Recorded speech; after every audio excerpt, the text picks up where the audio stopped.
세계의 절반 여성들이 말하다 강의를 시작하겠습니다.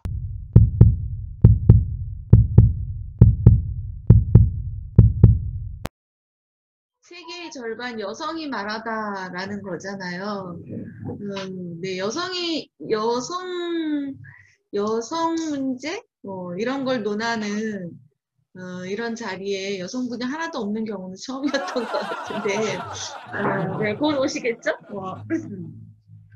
근데 사실 저는 이제 학교 다닐 때는 총여학생회 물론 열심히 했었습니다. 심지어 총여학생 회장까지 했었어요. 그러니까 그때는 여성에 관한 책도 많이 보고 토론도 많이 하고 했었는데, 그 이후로는 그다지 여성 문제에 관해서 전문적으로 하지는 않았습니다. 근데 이제 제가 이제 장애 단체에서 근무를 하면서 장애 운동에 대한 내용을 보다 보니까 여성 운동하고 이렇게 서로 교차되거나 연결되는 부분이 꽤 많이 있더라고요. 그래서 이렇게 세계 절반 여성이 말하다라는 강좌에 저도 한몫 끼게 된 것 같습니다. 오늘은 여성 운동에 대해서 전반적으로 보기보다는 장애 운동과 관련해서 여성 운동하고 연결되는 지점, 교차되는 지점, 이 부분만 좀 살펴보려고 합니다. 자, 그래서 제가 제목은 탈시설 운동과 돌봄 노동을 중심으로 본다고 했는데요. 자, 제일 먼저 보실 자료는요.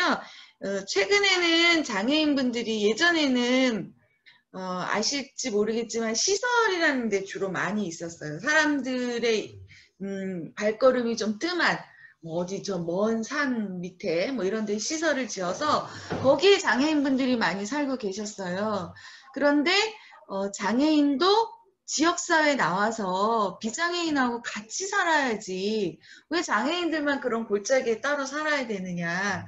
그래서 그렇게 하지 말고 시설에서 나와서 지역 공동체에서 같이 살자. 장애인도 사람이다. 이런 거죠. 그래서 탈시설 이야기가 많이 되고 있고요. 근데 탈시설이 쉽지가 않겠죠. 아무래도. 왜 안 쉬울까요? 우선 제일 먼저 탈시설 하려면 뭐가 있어야 돼요? 살 집이 있어야 되잖아요. 근데 이분들이 대부분 재산이 많이 있거나 자기가 살면서 자기 생활을 넉넉하게 할 수 있는 분들이 아니시잖아요.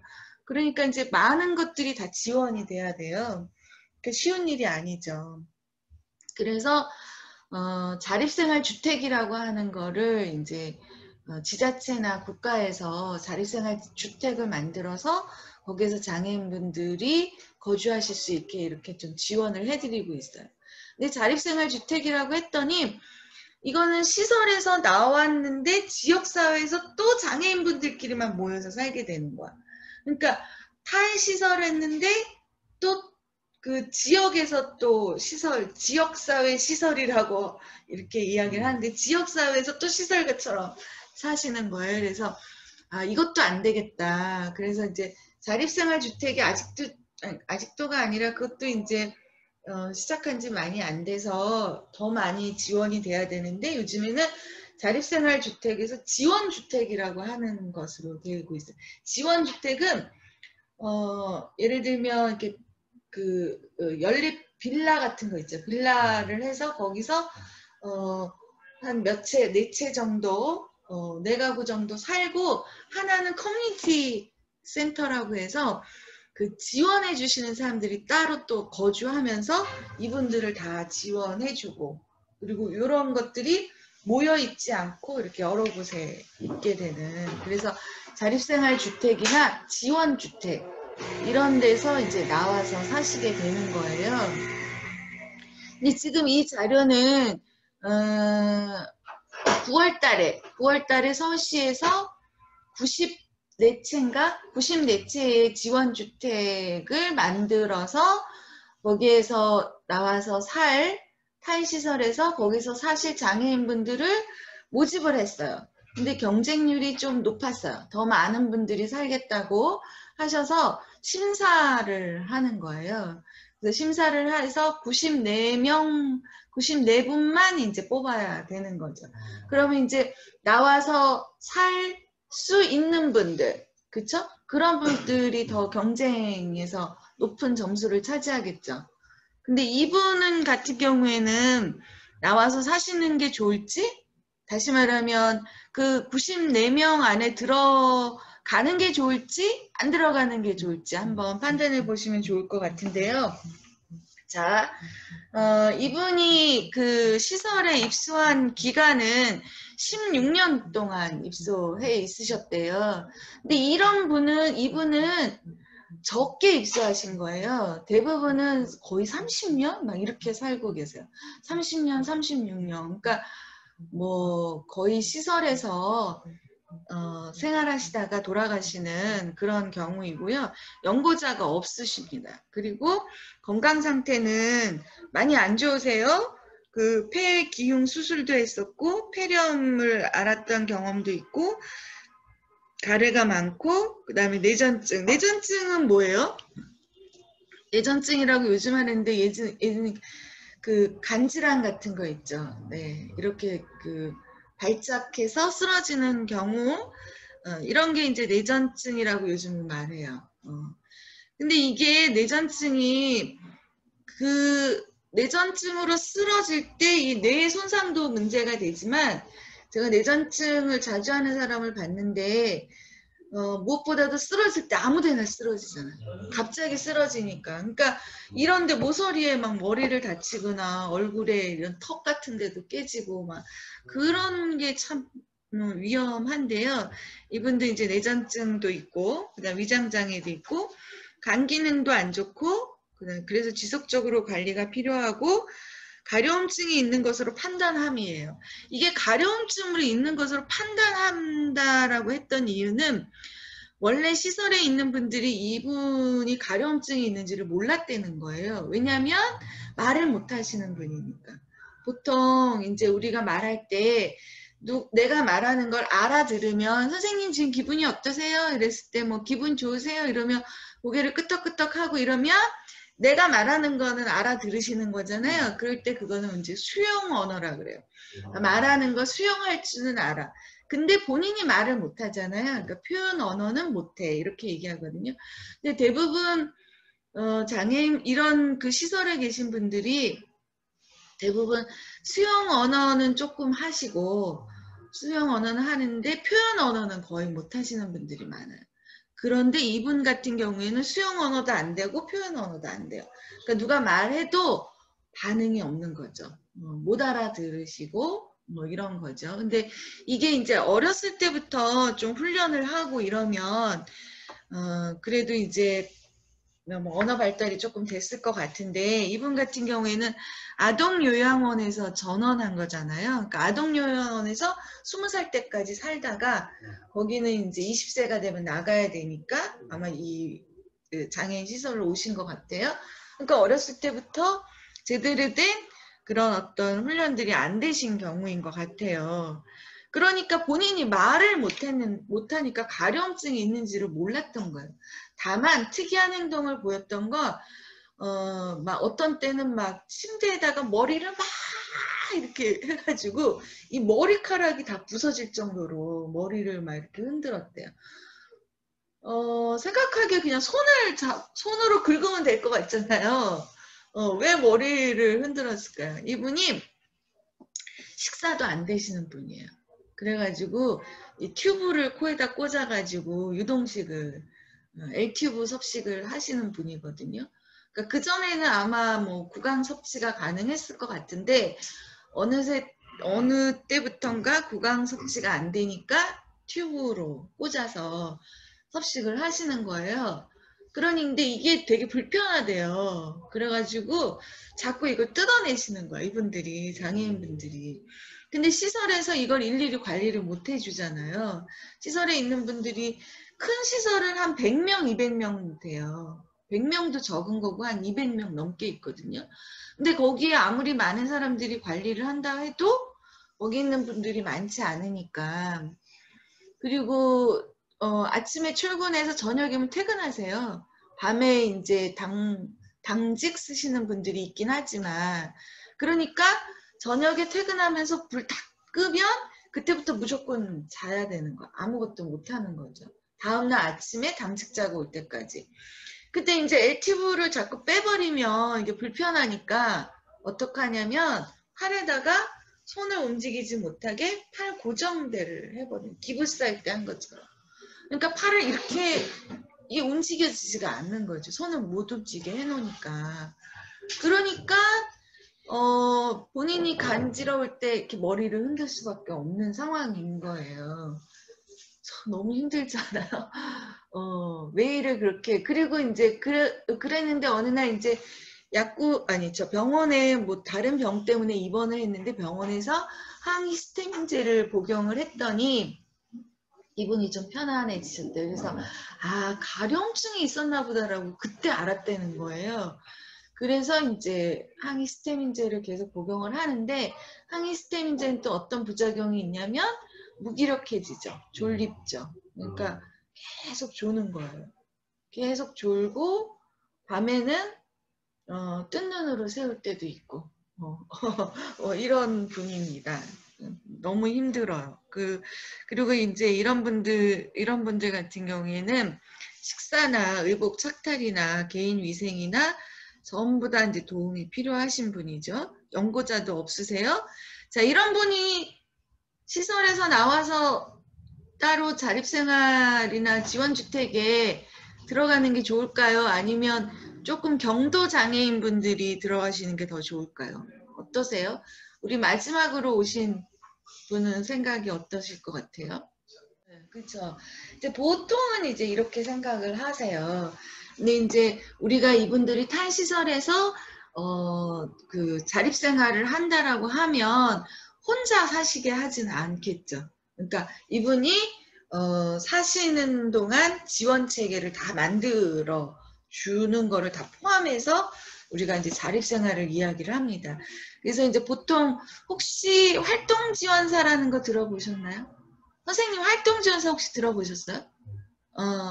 활동지원사가 이제 장애가 있으신 분이 그 밥도 해 드셔야 되고 옷도 빨래도 해야 되고 뭐 어디 갈 때 이동도 해야 되는데 그런 걸 도와주시는 분이 활동지원사예요. 그러니까 노인분이 되면 요양보호사가 도와주시잖아요. 그러니까 장애인분은 활동지원사가 도와주세요. 그래서 요즘에는 이제 그 바우처인데요. 이게 바우처 복지인데요. 복지는 제일 좋은 복지가 뭐겠어요? 우리 그 재난소득 받아보셨지만 돈으로 주는 게 제일 좋잖아요. 그러면 자기가 정말 필요하게 잘 쓸 수 있는데 돈은 아무래도 또 위험성이 좀 있죠. 돈으로 줬더니 다 뭐 술 사먹고 뭐 탕진하면 안 되니까. 그래서 이제 그 복지 서비스 중에 주는 게 이제 현물로 주는 경우도 있어요. 그러니까 뭐 쌀을 준다든지 식사를 해야 되는데 쌀을 준다든지 김치를 준다든지 이렇게 현물로 준단 말이죠. 그러면 라면 먹고 싶은 사람은 어떻게 해야 돼요? 바꿔야 되잖아요. 바꾸거나 어쩔 수 없이 밥을 계속 쌀을 먹어야 되거나 현물은 또 그런 기능성이 떨어지잖아요. 그 중간이 바우처예요. 그래서 바우처가 어떤 형태냐면 내가 장애가 있으면 동주민센터 가서 나를 도와주는 사람을 내가 활동지원사가 필요한데 활동지원사를 쓸 수 있는 시간을 신청을 받아요. 그러면 당신은 장애가 중증이니 한 달에 300시간을 활동지원사를 쓸 수 있게 시간을 부여해 줍니다. 그리고 활동지원사를 연결해 주는 중개기관이라고 있어요. 뭐 결혼 중개기관처럼 중개기관이 있어서 거기 가서 나 300시간 받았으니까 활동지원사를 연결해 달라 이러면 활동지원사분을 연결해 줘요. 그러면 그 활동지원사분이 오셔서 이분을 다 돌봐줍니다. 그래서 밥도 해드리고 필요한 아주 와상장애인 같은 경우에는 신변 처리도 다 해주고 또 석션 같은 것도 필요하시면 다 하고. 그러니까 활동지원사도요 중증장애인은 또 안 가려고 해요. 이왕이면 좀 덜 힘든 분한테 가려고 하겠죠. 똑같은 월급을 받는데 어찌됐든 이렇게 이제 활동지원사가 장애인분들을 다 돌봐주고 그 사람의 이제 급여는 보건복지부에서 이 중개기관으로 나와요. 그러면 중개기관에서 급여를 받게 됩니다. 외국 같은 경우에는 직접 지불로 해가지고 장애인이 국가로부터 지원을 받아서 내가 홈메이드, 그러니까 가사 도우미를 쓰듯이 활동지원사를 직접 내가 골라서 고용을 하고 급여를 주는 형태라고 하는데 저희는 아직 중개기관을 두고 중간에서 하고 있습니다. 그래서 활동지원사 분이 많이 도와주세요. 요즘에는. 그러니까 기본적으로 이런 분들이 나오면 그냥 나오지 않고 활동지원 시간을 먼저 받고 나와요. 이분은 되게 중증이어서 400시간 넘게 받으신 경우예요. 근데 지금 이제 문제는 어떤 게 문제냐면 최중증이고 정말 지원이 많이 필요하다라고 판단되시는 분은 24시간 지원을 받아야 돼요. 그래서 그 장애인 집에서 저녁에 같이 주무시면서 지원을 해주는 분들, 그래서 이제 조선족 같은 분들이 오셔서 이런 활동지원사도 많이 하세요. 그래서 아예 장애인 분 집에 같이 머물러서 밤에도 다 해주고 그렇게 해서 24시간을 받아야 되는데 지금 그 활동 지원 이 바우처가 최대 24시간까지가 안 나와요. 안 나와가지고 그 지자체에서 또 추가로 시간을 더 주기도 하고 뭐 이렇게 하는데 어쨌든 최중증 24시간 지원을 달라라는 게 장애계 쪽에서 또 이제 운동하는 내용 중에 하나예요. 일예로 저희 그러니까 작년 말고 재작년 여름에 진짜 더웠거든요. 굉장히 더워가지고 막 열대야도 계속되고 열대야가 20며칠 막 계속되고 말해서 다들 밤에도 힘들었는데 저희 동네에서도 한 분이 그러니까 그 좁은 집에 사시는데 활동지원사가 8시면 집으로 가니까 혼자 있어요. 그때부터. 근데 다음날 아침에 가봤더니 거의 탈진해 있더라고요. 왜냐하면 선풍기 하나로 저녁을 지내야 되는데 선풍기가 고장이 나가지고 그냥 그 더위에서 꼼짝 못하고 움직이지 못하니까 그러니까 이런 분들은 24시간 지원이 돼야 되는데 안 되는 게 문제인 거죠. 어쨌든 이런 분들은 이제 최대한 그렇게 이제 활동 지원 시간도 받고 네, 그 다음에 아까 말씀드린 대로 커뮤니티 케어라는 게 있어서 거기에 있는 사람들이 또 밤에도 한 번씩 돌아보고 이런 지원 체계가 갖춰져 있다면 이런 분들이 먼저 빨리 나오셔야 돼요.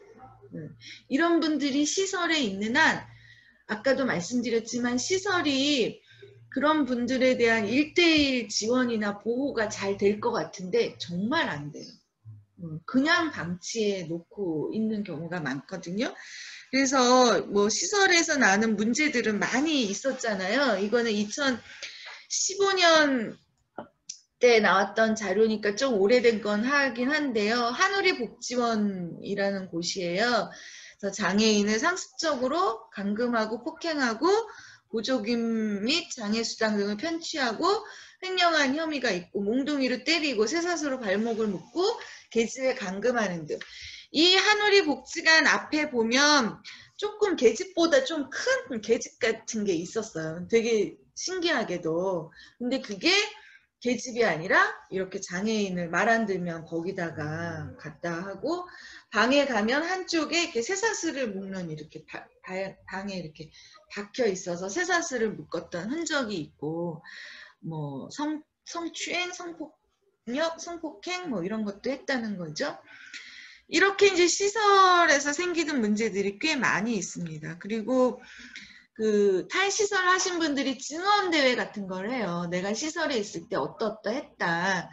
그래서 증언대회에 또 나왔던 얘기인데 기역시설에서는 4평밖에 안 되는 공간에 20명 가까이 살았다고 하네요.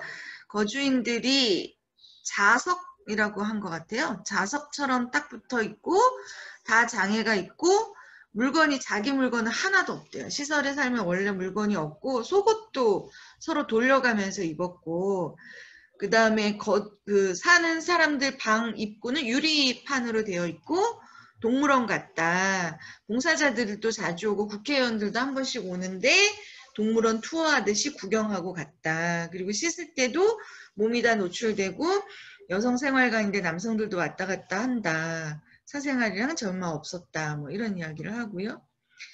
여기는 이제 장애인 시설인데 오순절이라는 이름인가 봐요. 시설 이름이 오순절이니까 좀 약간 네.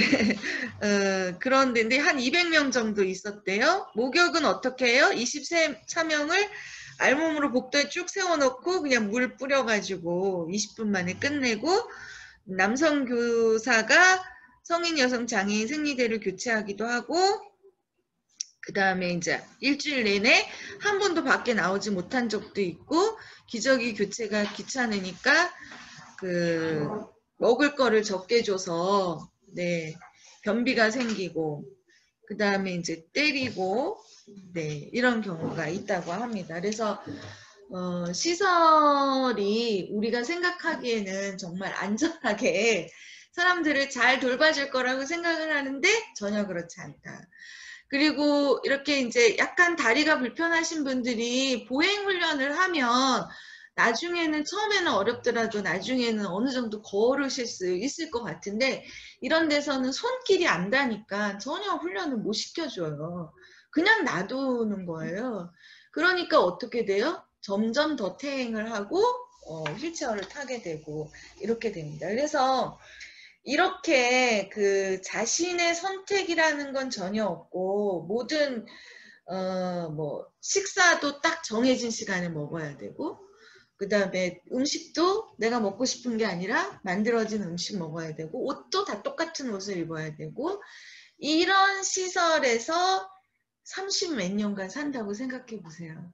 우리 같으면 죽을 것 같죠. 네, 이런 게 시설이어서 우리가 이제 시설 문제를 보면서 도대체 이게 장애란 뭘까? 장애인이란 뭘까?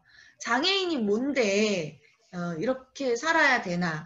이런 생각들을 하게 된다는 거죠. 그래서 하고요. 탈시설은 지금 장애계 쪽에서는 가장 시급한 문제이고 또 반드시 탈시설을 해야 된다. 그리고 또 발달장애인 같은 경우에는 성인이 되면 학생 때 연령기에는 그래도 막 특수학급 막 이런 데라도 가고 뭐 어디 갈 데가 많아요. 뭐 치료하러도 가고 뭐 갈 데가 많은데 발달장애가 성인이 되면 정말 갈 데가 없어요. 그래서 그분들이 거의 집에 혼자 있게 돼요. 그러면 다른 식구들도 다 벌어먹고 살려고 다 나가고 이러면 그러니까 집에 있는 것도 뭐 시설이나 마찬가지죠. 탈시설, 탈재가 이게 이제 장애계 쪽에서 굉장히 중요한 문제이다. 그러면 우리가 이제 이런 문제를 보면서 도대체 장애란 뭐냐, 장애인이란 무엇인가, 장애인이란 누군가 라는 질문을 해보자는 거죠.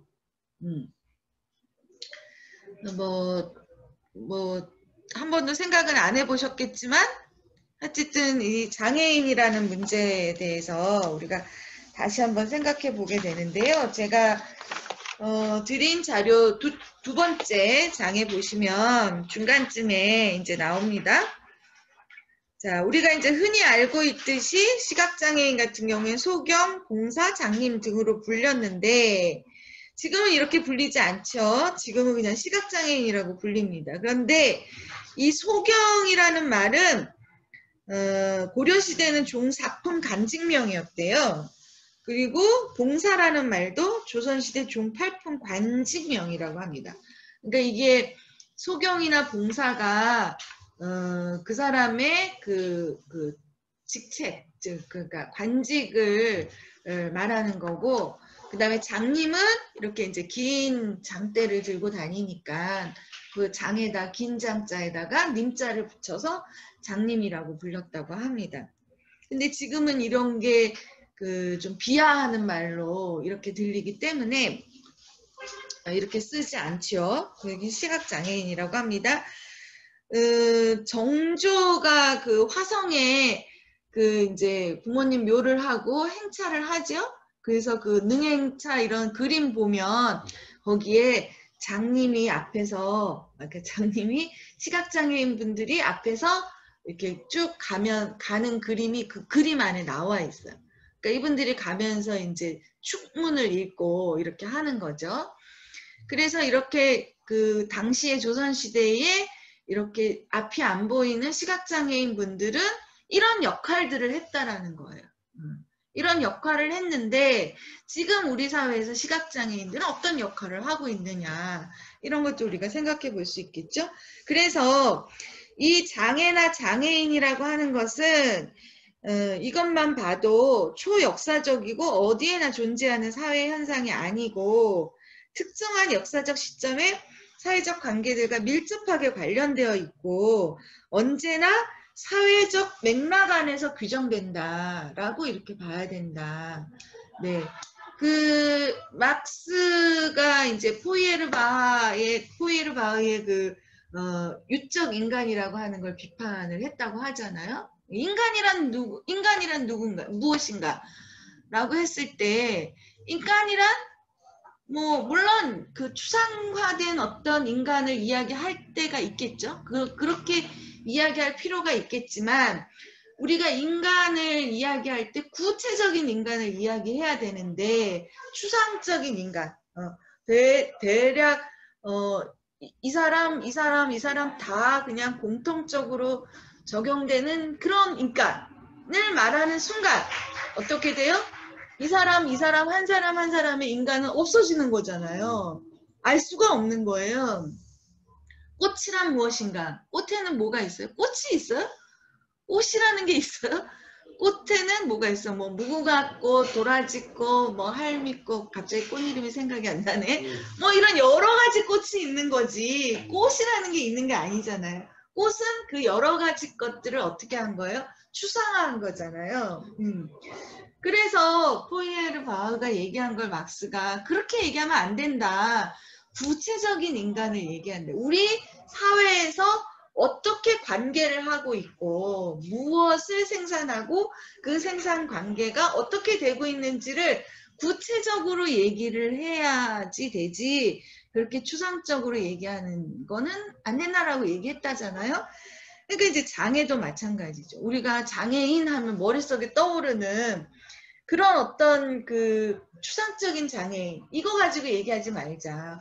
구체적으로 얘기를 하자. 그러면 언제나 장애인을 얘기할 때 그 사회 속에서 어떻게 관계하고 있고 어떤 위치에 놓여 있는지를 우리가 이야기해야 된다. 그래서 산업사회 이전의 사회에서는, 전 산업사회에서는 장애가 있으면 어떻게 되냐면 그 사람들이 놀림도 할 수도 있겠죠. 그렇지만 공동체에서 배제되지는 않았다는 거예요. 공동체 성원이죠. 그러니까 예전에 이제 집촌을 이루고 살 때는 다 우리 식구들이잖아요. 어떻게 보면. 제가 재미있었던 얘기가, 저희 이제 어머님이 옛날 사진을 이렇게 보여주셔서 어머님 친구분들이 그 처녀 때인가? 친구분들이 여러 명, 한 10명 정도가 이렇게 쭉 앉아서 이렇게 예쁘게 앉아가지고 찍은 사진이 있던데, 제가 이름을 물어봤어요, 어머님한테. 했더니, 얘는 금자, 얘는 명자, 얘는 춘자, 막 이렇게 말씀하시더라고요. 그래서 우리 어머님한테, 아니, 왜 성은 말을 안 해줘? 했더니, 다 배씨야! 이러더라고요. 왜냐면 저희 어머님 배가이셨거든요. 그러니까 그 동네 사는 사람들은 다 배씨인 거예요. 그쵸? 그러니까 다 패밀리야. 우리 가족. 그러니까 예전에는 그렇게 공동체 사회였잖아요.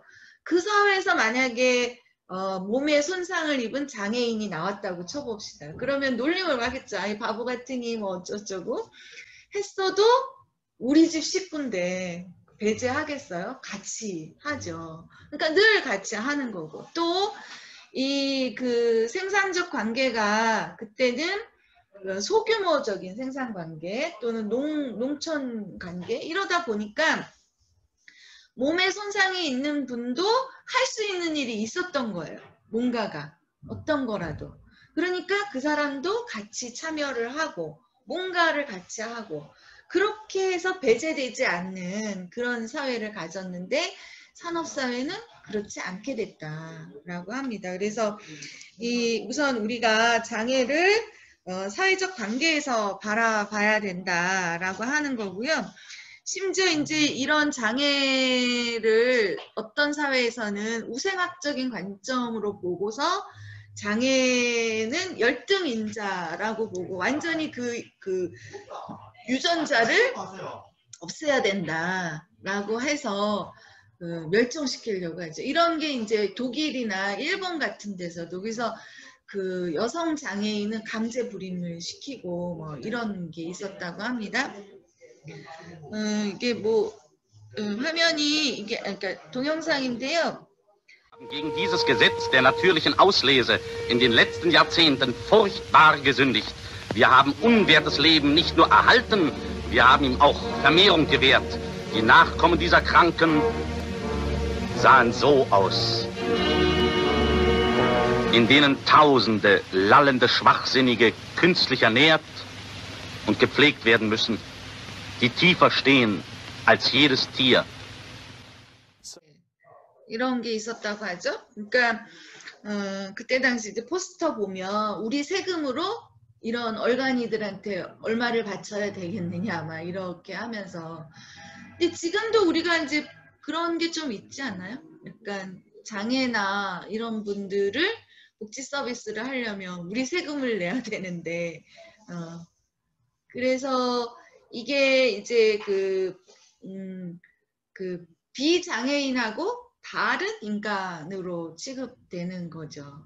근데 이렇게까지 장애가 있는 분들이 그 열등한 인자로 취급되고 이렇게 된 게 이 장애 운동을 하는 사람들 쪽에서는 산업사회가 고도화되면서 이렇게 됐다. 그러니까 자본주의가 고도화되면서 장애가 사회로부터 배제되고 차별되는 존재로 전락하게 됐다. 이렇게 이제 보고 있습니다.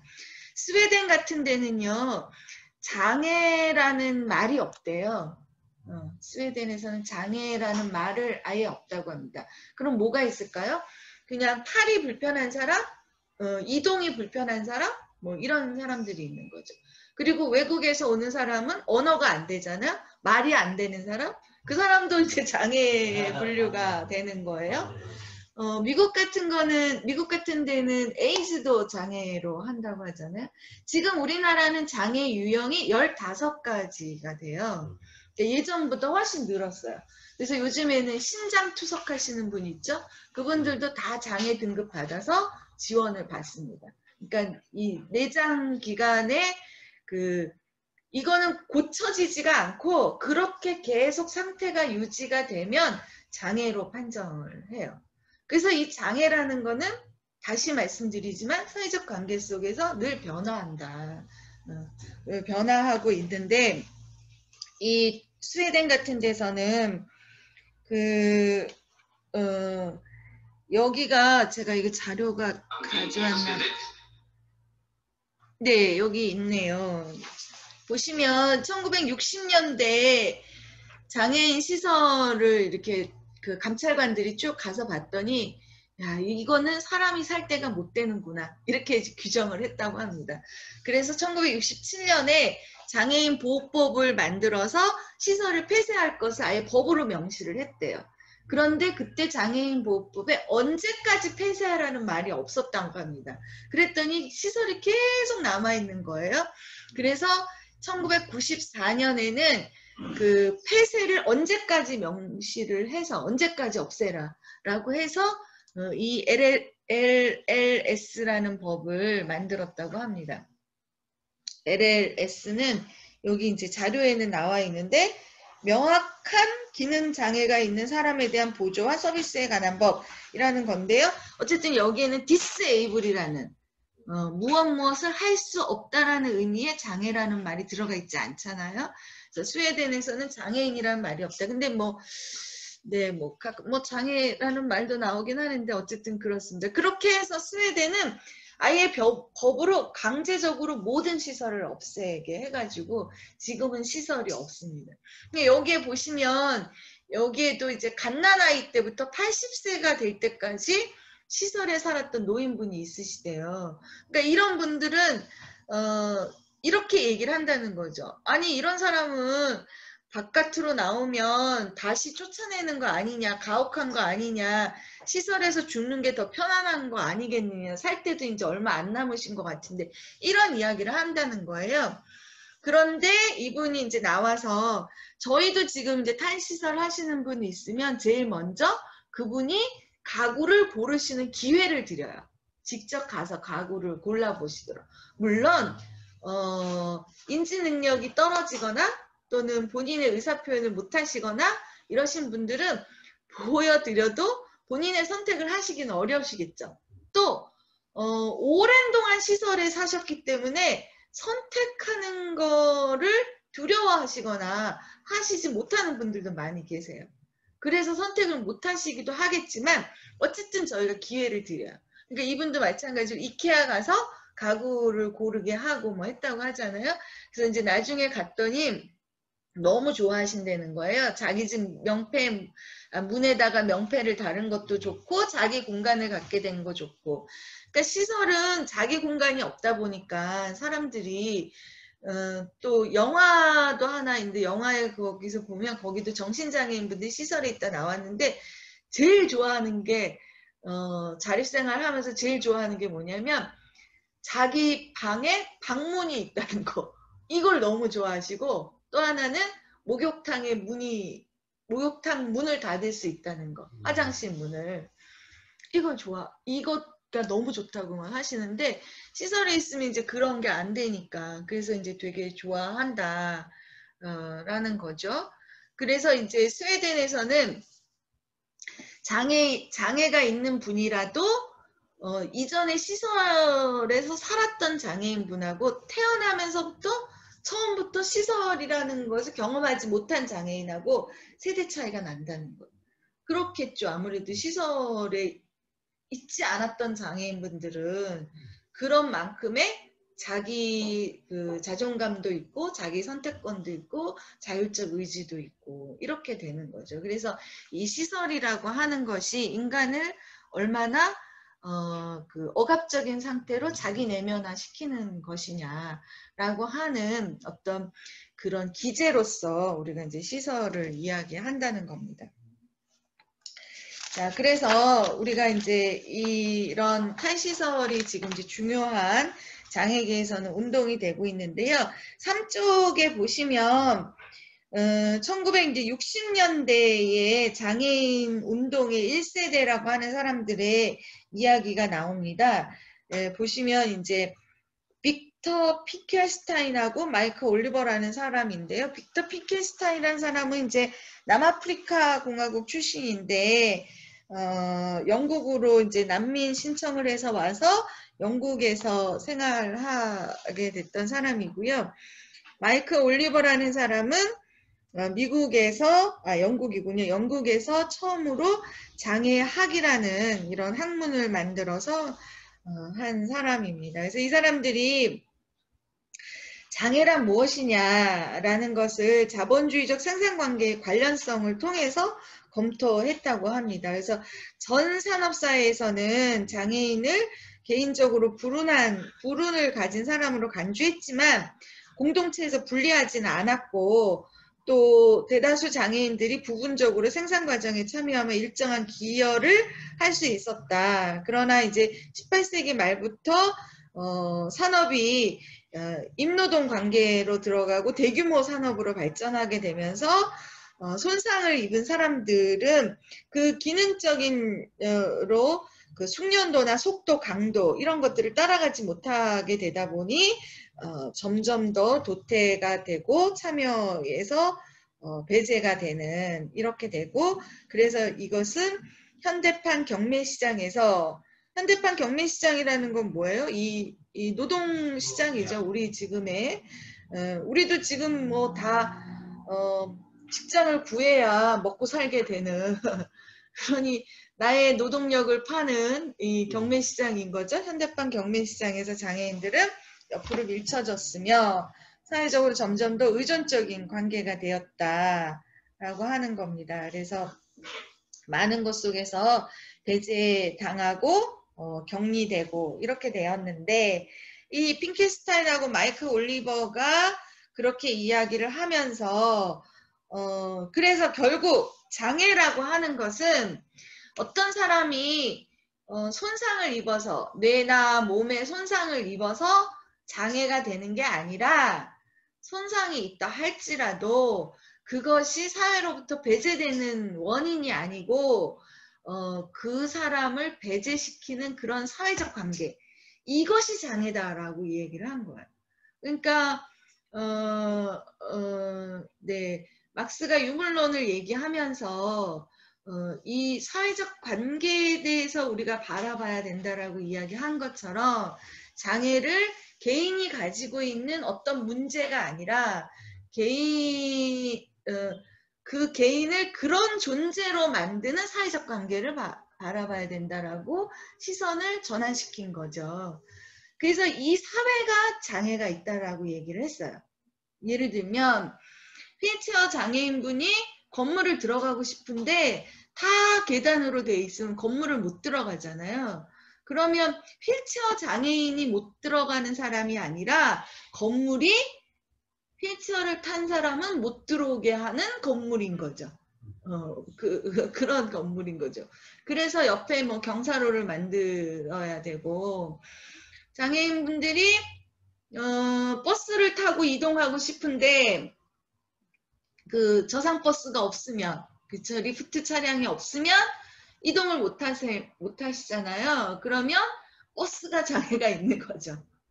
그 버스를 고치면 이동할 수 있는 거죠. 그래서 이 사람이 가지고 있는 몸의 손상으로 인해서 장애인으로 규정되는 게 아니라 이 사회가 그렇게 어떤 정상성이라고 하는 이것이 정상이야 라고 하는 정상성을 규정해 놓고 거기에서 미달하는 사람을 다 도태시키는 이 사회적 관계를 알아봐야 된다라고 이제 이야기를 했습니다.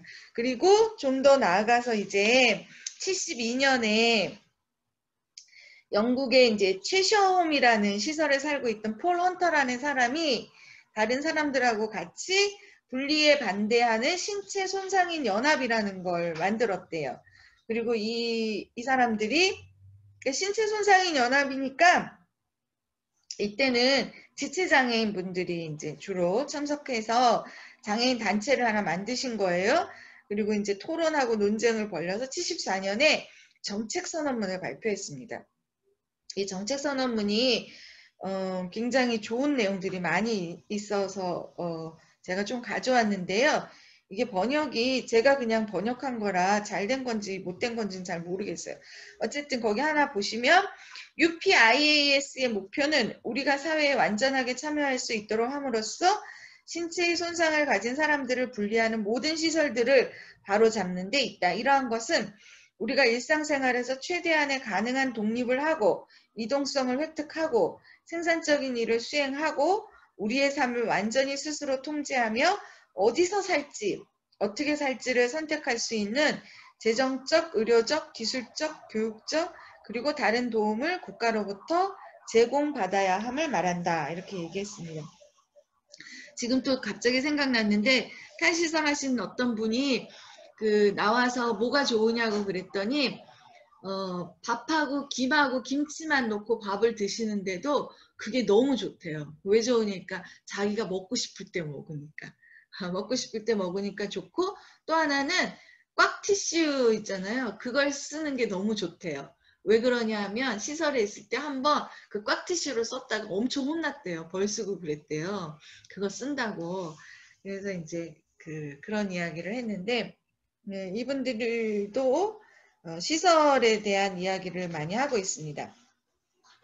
이 사회에서 최후의 종착지 쓰레기장인 장애인 거주시설, 오직 신체적으로 손상되었다는 죄 때문에 수천 명의 사람들이 오랫동안 삶의 감옥에 갇히는 처벌을 받게 된다. 그것은 거의 대다수의 사람에게 다른 선택, 호소, 벌의 경감 등이 전혀 없으며 삶으로부터의 탈출 말고는 탈출할 수 없는 곳이다. 이렇게 이야기했다고 해요. 이 시설에서 나올 수가 없으니까 죽음으로써 나올 때만이 시설에서 나올 수 있다. 라고 이야기를 했다고 합니다. 그래서 신체의 손상을 가진 사람들을 분리하는 시설들이 남아있는 한 우리 사회가 장애인을 절대 받아들이지 않을 것이다. 시설이 있다는 것 자체가 잘못된 의식과 편견을 강화하기 때문이다. 그래서 저도 처음에 장애인단체 갔을 때는 그런 생각했었어요. 아니 시설이 좀 있어야 되지 않을까? 이런 생각을 했어요. 그러니까 좀 지금처럼 대형 시설은 아니더라도 소규모로 해서 정말 1대1로 좀 돌봄이 되고 이러면 그런 시설이 더 안전하지 않을까? 이런 생각을 했거든요. 근데 이제 이걸 보고서는 시설은 정말 다 없어져야겠다 이런 생각을 했는데 어떠한 형태든 시설이라는 이름으로 남아있는다면 사람들의 인식이 어떻게 되냐면 장애인? 그러면 시설에서 살아야지 이렇게 생각할 수 있다는 거죠. 그러니까 시설이 남아있는 한 사람들의 생각 그리고 편견 이런 것들은 없어지지 않을 거다. 그러니까 시설을 무조건 없애야지. 없애고 장애인도 어때요? 그냥 지역사회에서 비장애인하고 같이 살 수 있도록 해야 되는 거죠. 근데 그게 안 되는 거죠. 그래서 또 이렇게 질문하신 분도 있어요. 그러니까 그런 시설이 그러니까 아까 똑같은 얘기인데 1대1로 다 이렇게 그 돌봄이 이루어지면 시설도 괜찮지 않겠냐. 장애인분이 우리도 비장애인분들도 왜 그런 분들 있잖아요. 아는 친구끼리 또는 친척끼리 뭐 어디다가 뭐 주택 크게 짓고 위층 아래층 나눠서 같이 살고 뭐 이럴 수 있잖아요. 내가 그렇게 선택하면 장애인분도 우리 같이 모여서 살 거야 이렇게 본인이 선택하면 가능하겠죠. 그런데 그게 아니라 시설이라는 이름으로 뭔가가 있고 거기에 그냥 장애인의 본인의 의지와 달리 장애가 있으니까 너는 여기서 살아 이렇게 된다면 그거는 아니라는 거죠. 그래서 뭐 장애인분들이 스스로 자기 선택으로 인해서 자유의지로 같이 모여 살고 이런 거야 가능하겠지만 이런 유의 장애인 시설은 없어져야 된다. 그리고 그래서 지금은 저희 나라도 그 대형 시설은 다 못하게 돼 있어요. 그리고 30인 미만의 시설만 남아있어요. 근데 이것도 장애 쪽에서는 다 없어져야 된다고 하는데 잘 안 없어지죠. 거기에는 어떤 문제가 있냐면요. 시설에 종사하는 종사자분들의 문제도 있어요. 그러니까 그분들이 시설을 없애면 어떻게 돼요? 자립도 밥벌이가 없어지잖아요. 그래서 그분들이 시설을 폐쇄하는 걸 반대하세요. 그래서 이제 시설을 폐쇄하게 될 경우에는 그분들이 그런 커뮤니티 센터에서 근무하시게 하거나 활동지원사로 연결해 드리거나 다른 직업을 또 이렇게 소개도 하고 이렇게 연계되도록 그렇게도 하는데 어쨌든 시설에 계신 종사자분들이 반대를 하세요. 근데 제가 그 아까 처음에 인터뷰할 때 거기에 계신 분은 자기네도 처음에 그렇게 생각했대요. 시설에 나가면 못 살 거다 이분들 그렇게 생각을 했는데 나중에 시설에 나가서 살고 있는 거를 가서 봤더니 대부분 나오신 분들이 장애인분들이 다 너무 좋다고 한다고 너무 좋다고 하고 그 사람들의 삶의 질이 훨씬 더 좋아졌다. 그래서 나가서 사시는 게 맞을 것 같다라고 이제 제가 인터뷰하신 시설 종사자분은 그렇게 얘기했는데 막 심지어 이제 시설을 폐쇄하려고 하면 그분들이 막 데모하세요. 시설 폐쇄 반대 막 이러고서 뭐 막 반대하고 그리고 뭐라 그러냐면 장애인분들이 나를 엄마라고 하는데 내가 엄마인데 엄마를 두고 어디로 가냐 막 이런 식으로 막 얘기를 하시는 경우들이 있습니다. 그래서 예, 영국 노동자 계급의 상태라고 하는 데서 엥겔스가 장애인에 대한 이야기를 했다고 해서 제가 조금 가져왔는데요. 요거는 자료에는 없어요. 그래서 엥겔스가 얘기하기를, 아니 많은 분들이 막스 엥겔스를 좋아하셔가지고 제가 엥겔스가 한 얘기를 좀 가져왔네. 나는 맨체스터 거리를 지나갈 때면 언제나 서너 명의 불구자들과 마주치고 하는데 그들은 언제나 동일한 척추나 다리의 망곡으로 고통을 겪고 있는데 이건 어디에서 왔느냐? 명확하게 그 공장에서 어렵게 일을 하면서 몸에 손상을 입었다는 얘기를 하는 거예요. 한 계급의 이익을 위해 그렇게 많은 기형과 변형을 방치할 뿐만 아니라 부르주아를 위해 일을 하다 부르주아의 탓으로 발생하는 손상 때문에 그렇게 많은 산업 노동자들이 궁핍과 기아로 내몰리고 있다. 사방팔방에서 그 어디로 고개를 돌리더라도 우리는 궁핍과 영구적이거나 일시적인 질병들, 더디지만 분명한 몸의 훼손, 그리고 인간 존재의 신체적일 뿐만 아니라 정신적인 회복 불가능한 파괴를 목도하고 있다. 뭐 이렇게 얘기하면서 장애가 어디에서 기인한다?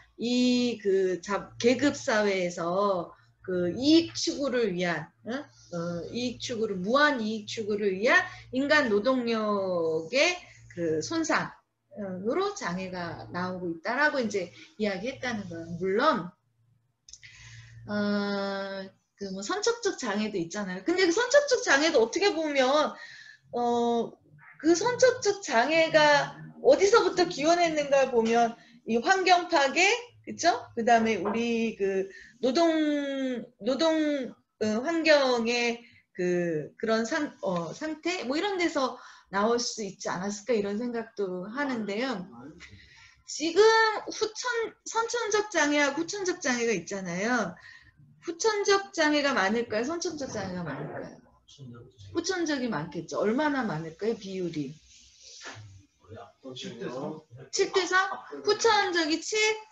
더 높습니다. 네, 90%가 넘어요. 그러니까 선천적 장애는 또 이제 뭐 장애가 있는 급진 진보라고 해야 될까요? 그런 분들은 그러니까는 여성이 임신하면 장애 검사하잖아요. 그거 이제 반대하는 분들도 있어요. 아니 뭐 장애가 있으면 어때? 인간으로의 존엄성을 가진 사람인데 그대로 우리가 받아들일 수 있어야지 이렇게 생각하는 거죠. 근데 어쨌든 이제 그런 검사해가지고 거기서 또 걸러지기도 하잖아요. 그러니까 그리고 또 의학 기술이 많이 발달을 해서 선천적 장애는 많이 줄었어요. 그럼 이제 후천적 장애예요. 그러니까 뭐 교통사고라든지 산업재해라든지 뭐 이런 거죠. 다 뭐 재난으로 인한 거라든지. 그래서 점점 더 이 장애는 어디로부터 오느냐? 우리 사회의 그런 어떤 구조적인 문제로부터 장애가 온다라는 걸 더 확실히 알 수 있다라는 거죠. 자, 그래서 이제 우리가 장애라고 하는 것은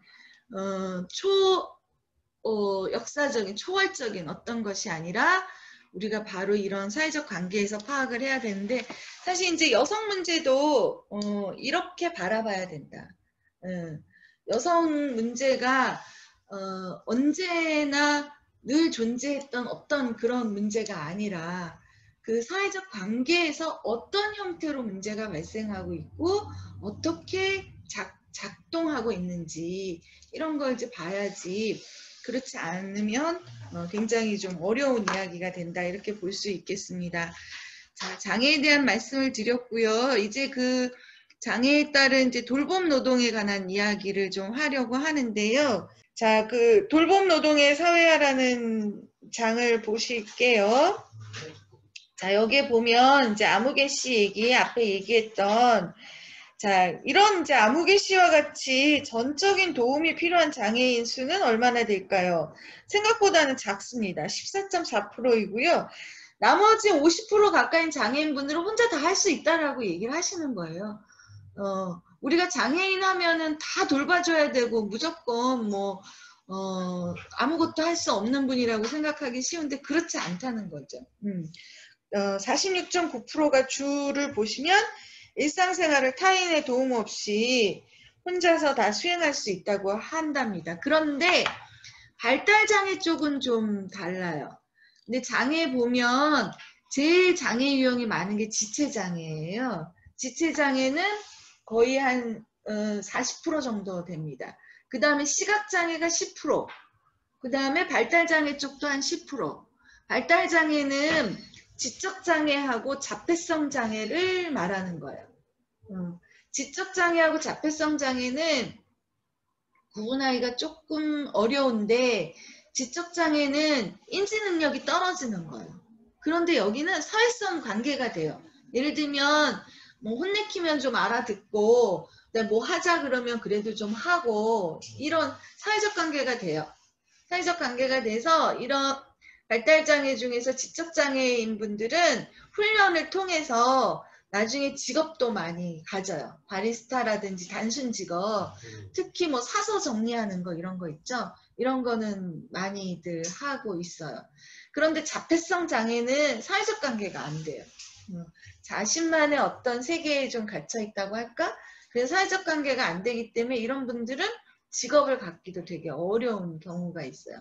근데 이 지적장애와 자폐성 장애를 합해서 발달장애라고 하는데 발달장애는 전체 장애 중에서 한 10%를 차지하는데 발달장애는 대부분 전적인 도움이 다 필요하는 경우였어요. 그리고 발달장애는 무조건 다 중증 장애로 되고 있어요. 그런데 지체장애나 시각장애는요, 아주 적은 수긴 하지만 장애인 수가 줄어들고 있어요. 그런데 발달장애는 늘어나고 있어요. 조금. 늘어나고 있고 또 하나 늘어나는 장애가 있어요. 뭘까요? 정신장애. 네, 요즘에는 불안증 우리 다들 심하죠. 그 다음에 히스테리칼 하죠. 우리도 다들. 그리고 또 이제 정신장애는 약간 조현병, 네, 그 조현병이 있고요.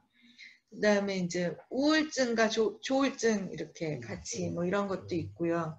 근데 정신장애도 조금 늘어. 그래서 이제 앞으로는 사실은 이 발달장애하고 정신장애에 대한 그 지원 체계를 어떻게 가져가느냐가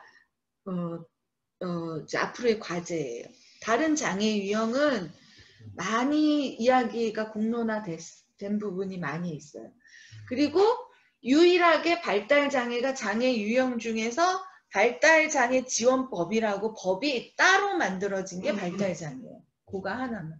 그리고 이 발달장애는 이렇게 도움이 전적으로 필요하다 보니까 부모님들이 어떻게 얘기해요? 발달장애가 있으면 내가 우리 아이보다 하루만 더 사는 게 소원이다.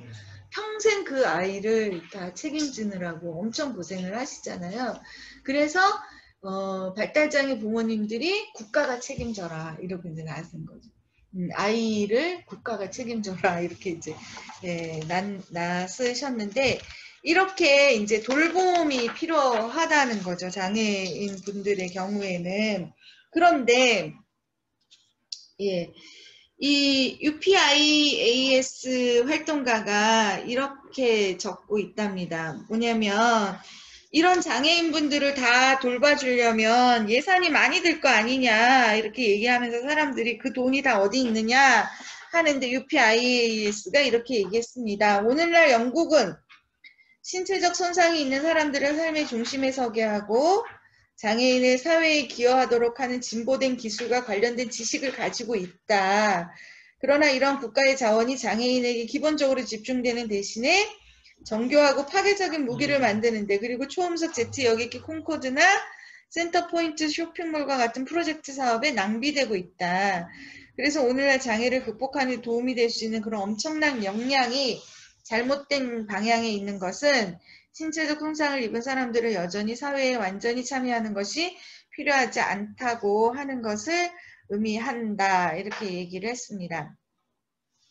수전 웬델이라는 이제 여성학자가 있는데요. 그 여성학자가 쓴 책에 보면 자본주의 국가에서 장애인을 의존적인 사람으로 규정을 하고 그 책임은 대부분 이제 가정에 떠넘기고 있다. 그래서 네, 장애인 실태조사에 보면 81.9%가 장애인 돌봄은 누가 하고 있다? 가족이 하고 있다라고 합니다. 그리고 이제 지적장애라든지 자폐성 장애는 그 정도가 더 크게 되는 거죠.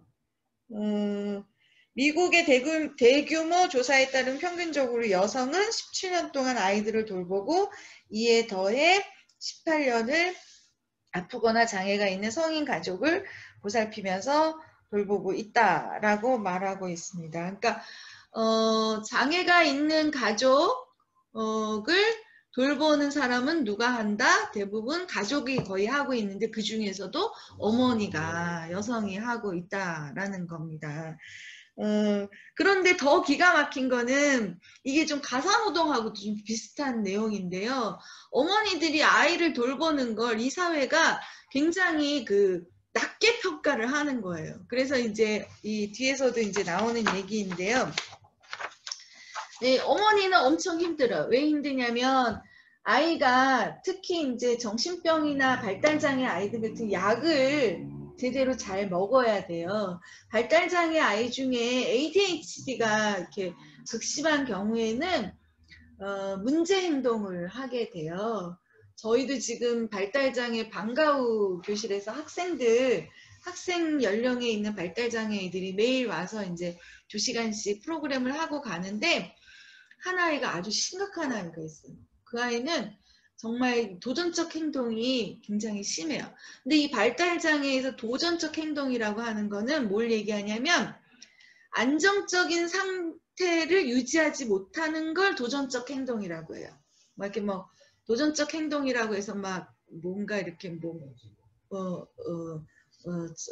이렇게 뭐 던지고 막 이러는 것만을 얘기하는 게 아니라 그래서 안정적인 상태를 유지하지 못하니까 일단 착석이 안 돼요. 의자에 앉아서 뭐 못해요. 그냥 오면 먼저 뛰고 그리고 물건이 이렇게 있잖아요. 이게 안정적인 상태인 거예요. 그러니까 이 아이는 이거를 버티지 못하니까 어떻게 해요? 쳐버려요. 보면 이런 거 뭐 있으면 잡아다가 던져요. 간식을 주느라고 간식해서 숟가락을 이렇게 주잖아요. 숟가락을 한번 먹고 집어 던져요.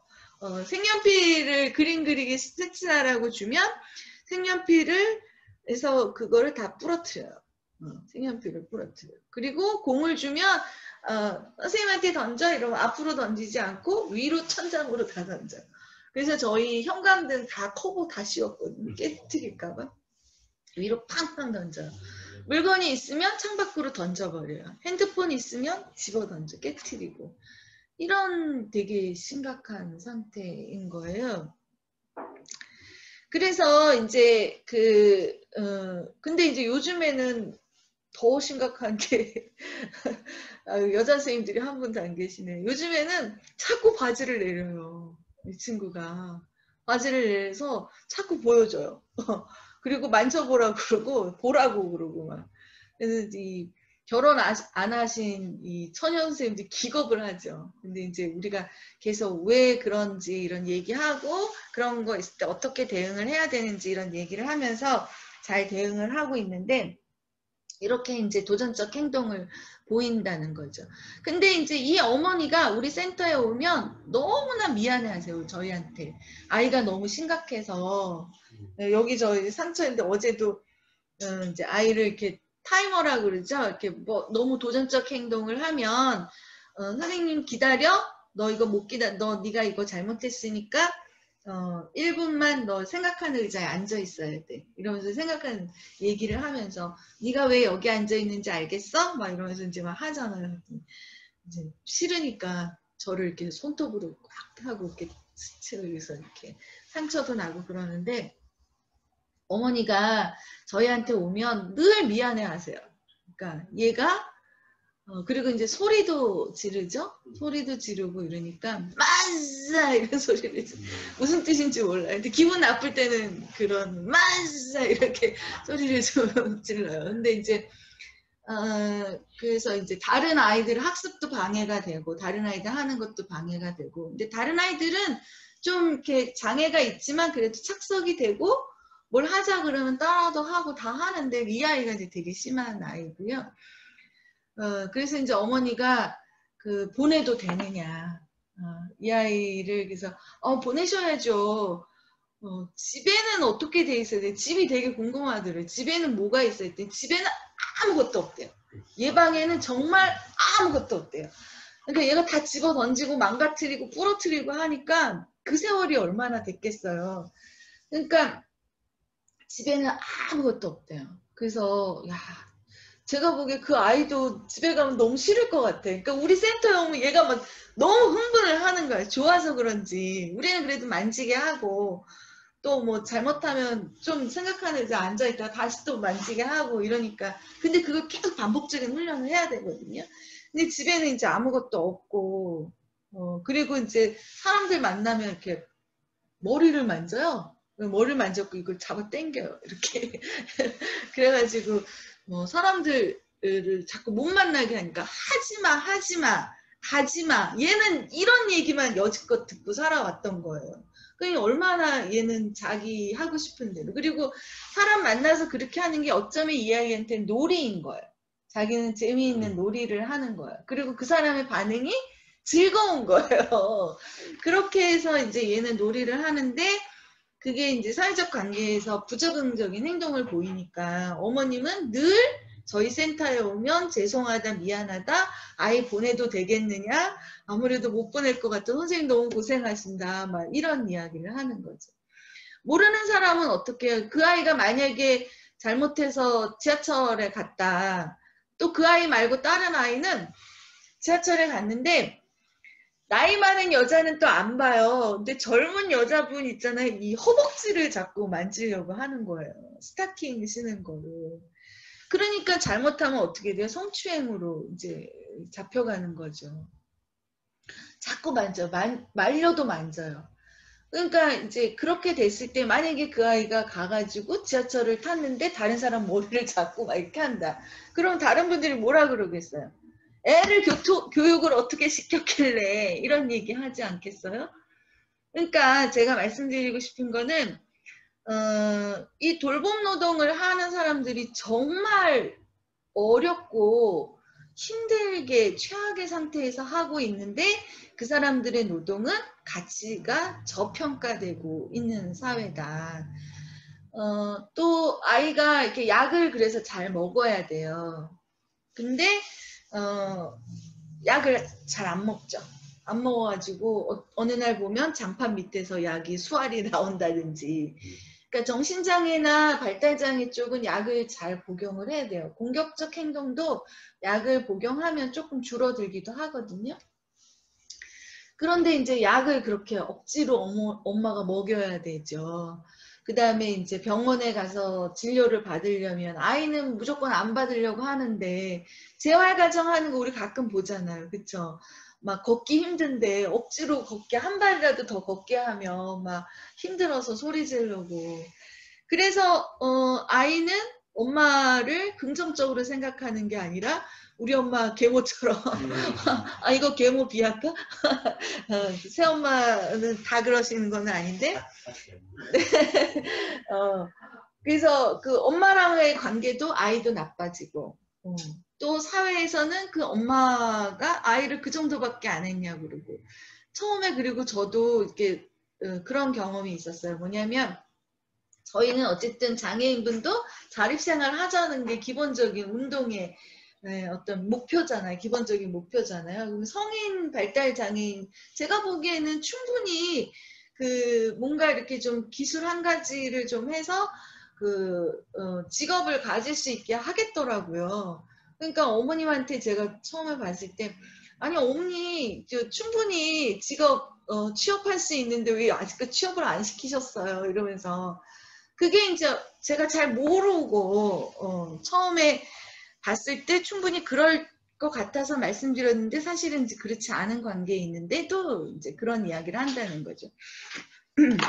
그래서 우리 사회가 장애가 있거나 또는 이제 그런 다른 경우에도 그 돌봄 노동이 저평가되고 있다. 그래서 이 수존 웰덴이 쓴 책에 보면 그 힐리어라는 사람의 사례를 들면서 그 이게 따옴표 들어간 부분 보실게요. 장애 아동을 돌보는 어머니의 경우 의료 전문가들과 기관들은 장애 아동의 어머니가 아이를 보살피기에 완전히 자신을 희생할 거라고 가정을 한다. 더욱이 아동이 장애를 가진 것에 대해 치료 프로그램이 효과가 없는 것에 대해 또 아동이 독립적이 될 능력이 없는 것에 대해 부모를 비난하기도 한다. 장애와 어머니의 관계에서는 약을 억지로 먹여야 하기도 하고 무섭고 아픈 치료를 받게 하면서 아이들은 학대받는 것처럼 느끼거나 사랑과 보살핌을 제대로 받지 못하는 것처럼 경험하고 기억할 수 있다.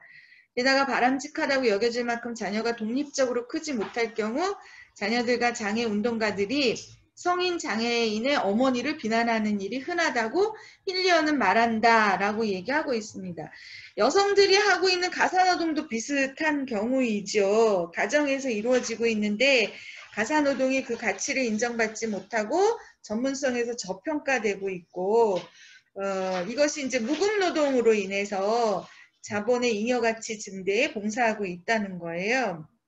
줄을 보시면 그 정성진이라고 경상대 경제학과 교수인데 이게 2013년 자료이긴 한데요. 어쨌든 가사노동 논쟁의 재발견이라는 마르크스의 경제학 비판과 페미니즘의 결합 발전을 위하여 라고 하면서 가사논쟁에 대한 크게 두 가지 이야기를 하고 있습니다. 하나는 가사노동이 사용가치와 교환가치를 갖는 노동력 상품이라고 보는 거죠. 이랬을 때 가사노동에 참여하는 여성은 그 무임금에 착취당하고 있는 상태인 거고요.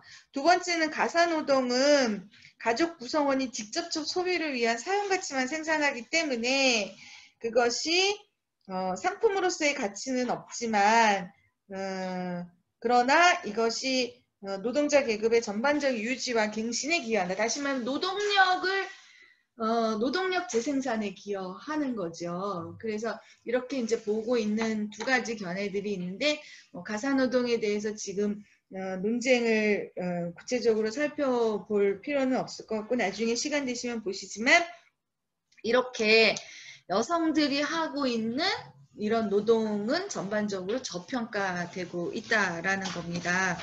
그래서 네, 요거는 조금 이따 나중에 보도록 하고요.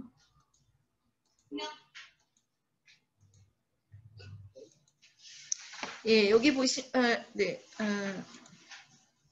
여기 보시면 가사 시간이 나왔는데요. 이거 아마 신문에서 보셨을 거예요. 그래서 요것만 보시죠. 취업자의 경우 2019년에 취업한 여성은 가사노동이 소개를 보시면 2.2시간 24분이에요. 하루 평균 2시간 24분.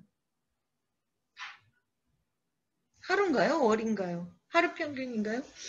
남성은 취업자의 경우 49분. 네, 그쵸. 차이가 많이 지죠. 제가 왜 이 자료를 가져왔냐면 그냥 평균적으로 여성은 가사노동의 시간이 몇 시간이고 남성은 가사노동 시간이 몇 시간인데 이렇게 딱 말씀드리면 남성분들이 이렇게 얘기할 것 같아요. 나는 밖에 나가서 일하지 않느냐 뭐 이렇게 하실 것 같아서 취업자의 경우를 그 밑에는 이제 미취업자인데 미취업자는 여성이 훨씬 더 많죠. 3시간 50분이니까 그러니까 이제 남성은 49분이고 여성은 2시간 24분이에요. 왜 이러는 걸까요? 가사노동 많이 하시나요? 댁에서? 안 하시잖아요. 그러시구나. 어쩔 수 없이 네, 생존을 위해서 그렇습니다. 우리 선생님 같은 경우에는 해당이 안 되는데 이렇습니다. 그러니까 여성분들이 뭐 페미니즘에 대한 여러 가지 이야기들도 있지만 뭐 급진적 페미니즘 같은 경우에는 도저히 우리가 이해하기 어려운 이야기도 하는 경우가 있지만 이런 경우에 보면 여전히 여성의 그 상태는 좀 더 개선이 돼야 된다라고 하는 게 나올 수가 있겠죠. 네. 그래서 가사노동이 이렇게 되고 있다고 합니다. 네. 그래서 이제 결국은 이렇게 많은 경우에 여성들이 하고 있는 돌봄을 사회화하는 것이 필요하다라고 하는 이야기가 이어지고 있고요. 그런데 이 돌봄이라고 하는 개념도 다시금 또 다시금 평가되고 있습니다. 그러니까 예를 들면 내가 물을 쓰고 싶어요. 물을 쓰고 싶으면 지금 수도꼭지에서 물을 틀으면 물이 나오잖아요. 그런데 원래는 어떻게 되겠어요? 내가 강가에 가서 양동이에다 가서 물을 떠와서 그 물을 써야 되는데 지금은 수도시설이 다 돼 있고 물을 틀면 나오죠? 전기를 쓰고 싶으면 전기 그냥 쓰기만 하면 되고 전기요금 내면 되는 거잖아요. 이렇게 내가 하고 있는 어떤 것이 사실은 누군가의 돌봄이나 누군가의 노동을 통해서 하고 있는데 그럴 때 나는 돌봄을 받고 있다라고 얘기하지 않는다라는 거예요. 마이크 올리버나 수전 웰델이 주장하는 거는 그런데 만약에 장애가 있는 사람이 자기 집 앞에 잔디를 깎기 위해서 사람을 써서 잔디를 깎는다든지 무거운 물건을 좀 옮겨달라고 해서 무거운 물건을 옮긴다고 했을 때는 장애가 있다는 이유만으로 그 사람을 도움이 필요하러 하는 사람, 돌봄을 받는 사람 이렇게 평가한다는 거예요. 그래서 우리가 돌봄이라고 하는 것은 사실은 상호 의존적인 관계이다. 서로가 서로를 의존하는 관계로서 돌봄을 재규정해야 된다. 그런데 아직까지도 돌봄자는 무조건 무언가를 주는 사람, 그리고 그게 약간 봉사 개념으로 돌봄하는 사람은 봉사하는 사람이고 주는 사람이고 그 다음에 돌봄을 받는 사람, 수혜자라고 한다면 수혜자는 의존적인 사람이고 받기만 하는 사람 이렇게 보는 견해가 있다라는 거예요. 그런데 그렇게 돌봄을 봤을 때는 그것 사이에서 관계하는 권력 관계가 생기고 그걸 벗어날 수가 없게 된다. 그래서 돌봄을 상호 의존적인 관계로 봐야 된다라고 하는 거죠. 그리고 이제 최근에는 전생에 걸쳐서 상호 의존적인 돌봄을 받을 수밖에 없다라고 하는 것이 일반적인 평가입니다. 그래서 여기에도 보면 이제 영유아의 경우에도 뭐 산모 신생아 도우미 아이 돌보미가 필요하고요. 아동 청소년일 때도 보육교사도 있어야 돼요. 유치원 교사, 초등 돌봄 전담사 이런 부분들이 있고요.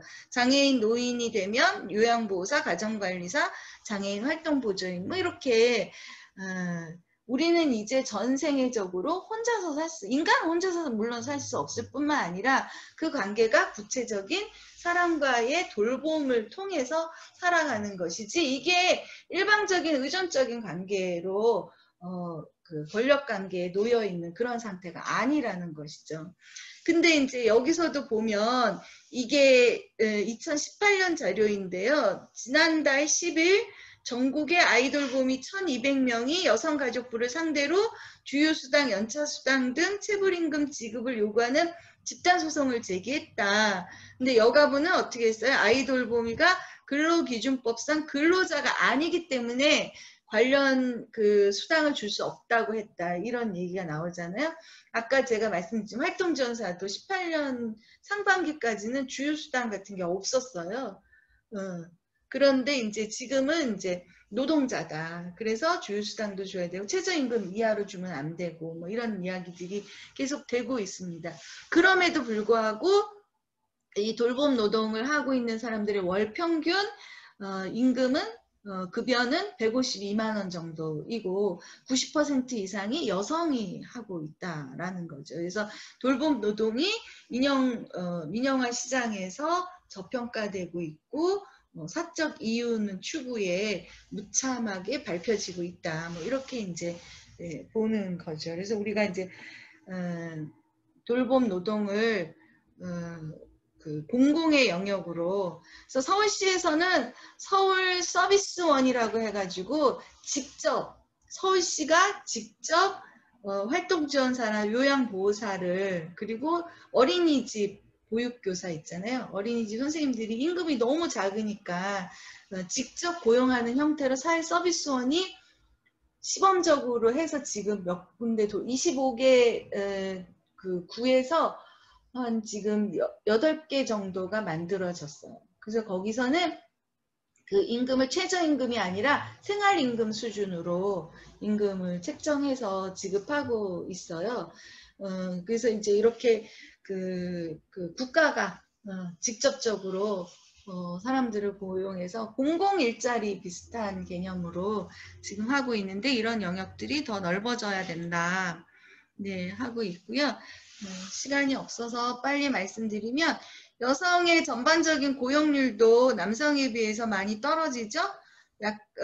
지금 보면 초록 색깔이 아랫줄에 있는 게 여성의 고용률인데요.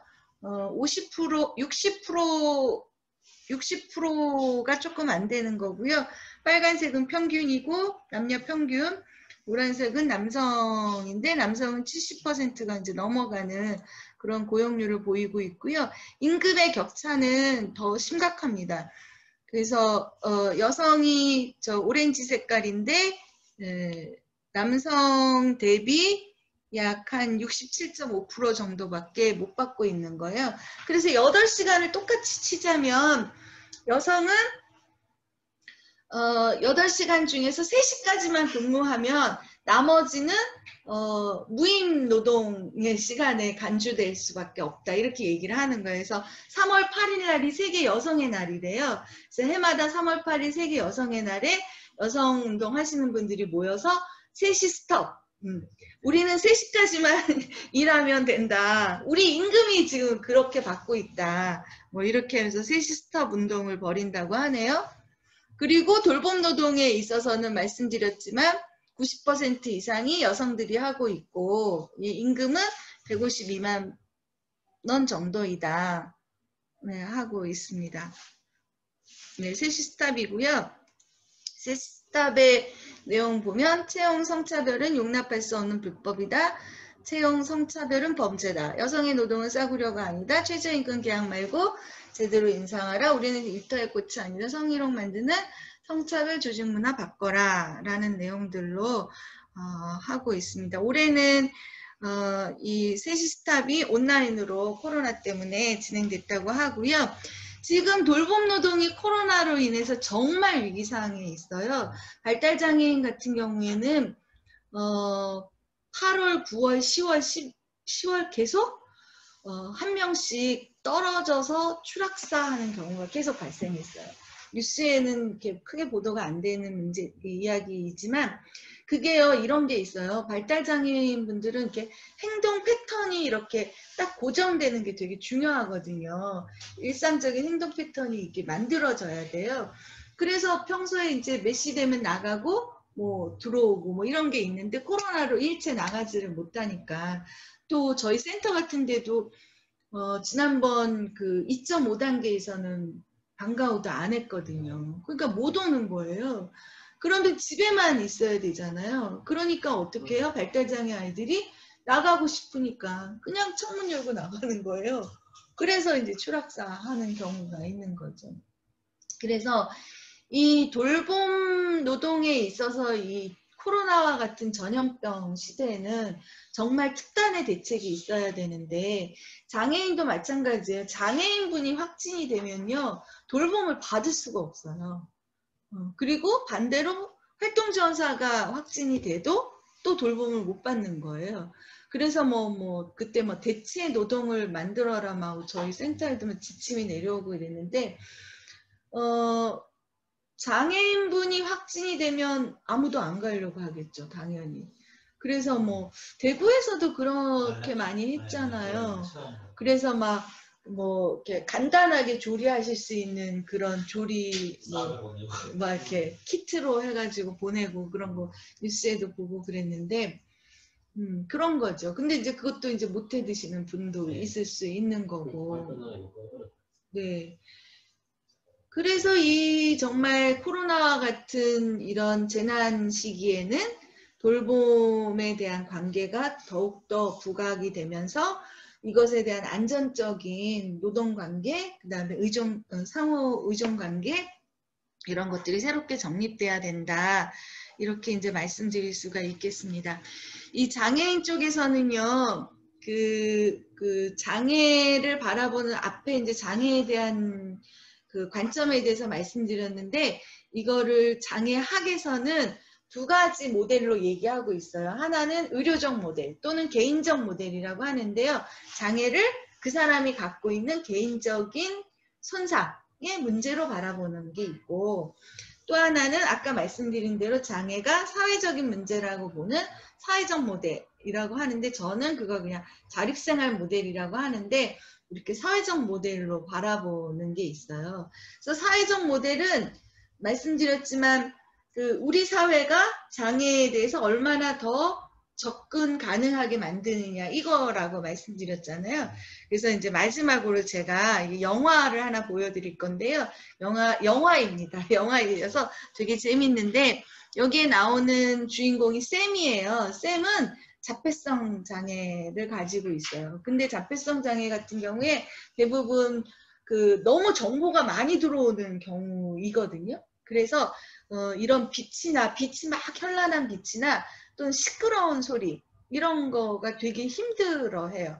그래서 자폐성 장애나 이런 경우에는 백화점이나 이런 데를 데리고 가면은 아이가 너무 흥분하고 힘들어 한다는 거죠. 쌤도 마찬가지예요. 그래서 마찬가지인데, 여기 이제 고등학교 졸업은 아니고 고등학교 때 아이들이 이제 파티를 하는데, 한 번도 쌤은 그런 데 간 적이 없어요. 시끄러운 음악, 현란한 조명 이런 것 때문에.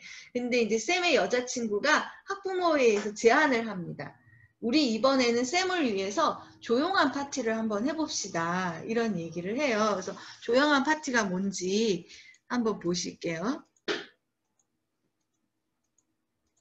내가 학부모회의를 하는 거예요. Newton High School senior, Paige Charlotte. 이 쌤의 엄마예요.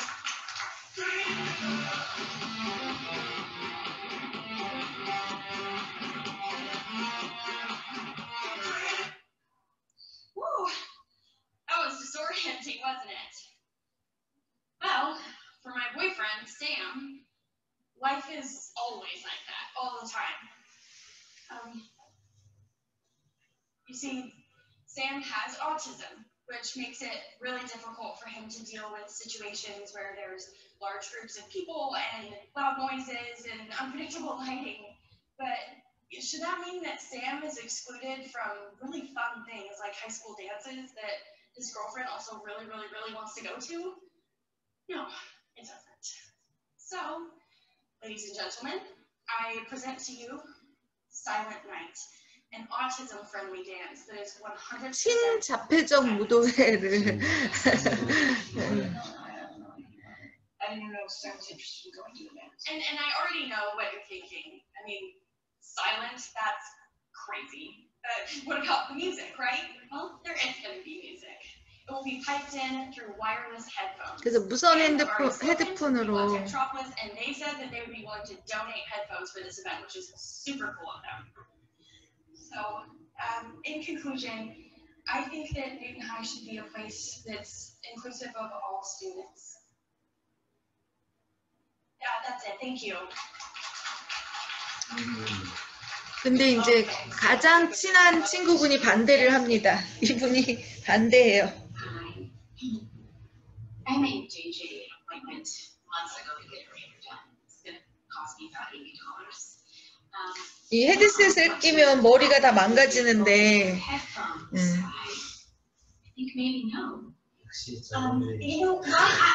근데 쌤의 엄마가 미용사여서 무료로 다 머리 해주겠다고. Great, you know. That would be wonderful. It's not just about hair, right? I mean, the winter formal is something that our kids have looked forward to their entire high school career. Do we really need to change everything to accommodate one kid? A silent dance, it's just so sad.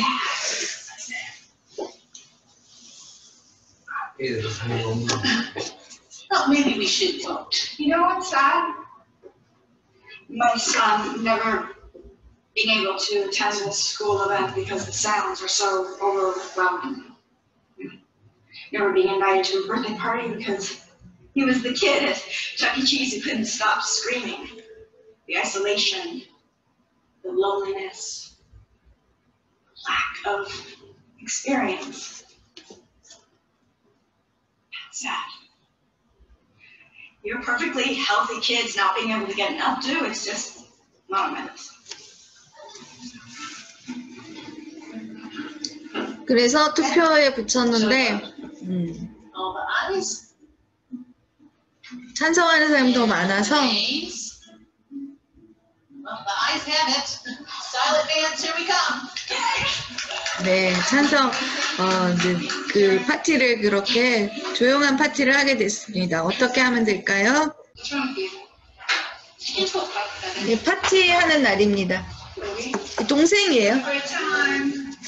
쌤의 동생. Oh, girls. Look how great you all look, so beautiful. Did you see Christopher? Look how sharp he is. 저 뒤에 있는 친구도 자폐성장인데 Here you go. You guys go ahead and go in there. We'll be in soon. We can all shake our booties together. Teenage girls are assholes. Oh, what? Like, you don't know it.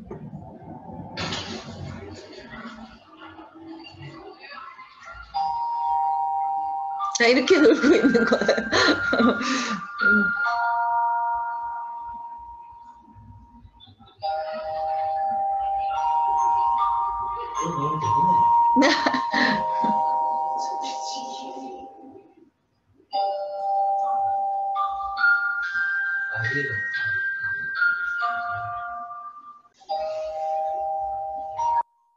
근데 그 쌤이 그 펭귄에 집착을 하고 있어서 아빠가 이제 펭귄도 설치해 줬어요. 하루 종일 펭귄만 보고 인터넷에서 펭귄만 보고. 네, 이렇게 해서 조용한 파티를 했다고 합니다.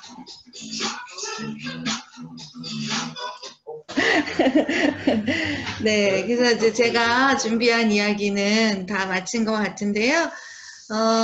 이제 말씀드렸지만 돌봄 노동을 어떻게 사회화하고 공적 영역에서 다뤄져야 할 건가가 가장 큰 문제로 되고 있다. 이런 정도로 문제 제기를 하고 마치도록 하겠습니다. 네, 수고 많으셨습니다. 시간이 너무 지나서 질문 같은 건 없으시겠죠? 있습니다.